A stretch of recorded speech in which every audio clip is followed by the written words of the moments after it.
Everybody, Wilton over here out in Indianapolis. Just gave a 3-hour talk to the Indiana Funeral Director Association. And after a break, one of the funeral director reached out and was telling me that his funeral home, there's a lot of phone calls from agencies, some so-called online reputation management company, telling him that they can help him remove his negative reviews.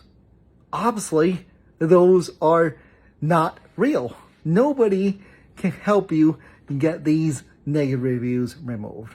Nobody can, except yourself. So if you do get a negative review, I have another video that goes over the framework.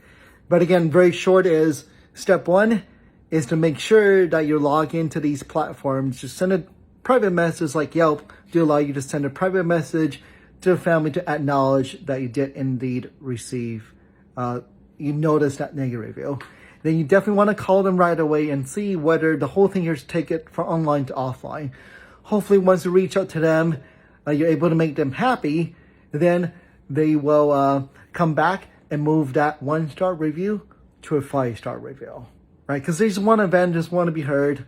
So that's the best case scenario is very often, if you're able to repair the damage offline, they're very fair, they're going to come back and move it up to 5-star. But if you're not able to make them happy, or it's a fake review, then you want to lead in with step 2 is where you're leaving a public response. You want potential families to hear your side of the story. Then step 3 is then you get to hit that little red flag button and flag it. Now Yelp, Google, somebody human being will actually look at that review and then take it down. But the whole thing here is nobody can help you get these negative reviews removed except yourself. Follow that framework. Step 1 is to acknowledge that review and reach out to that family right away. And hopefully they will take it down. Okay?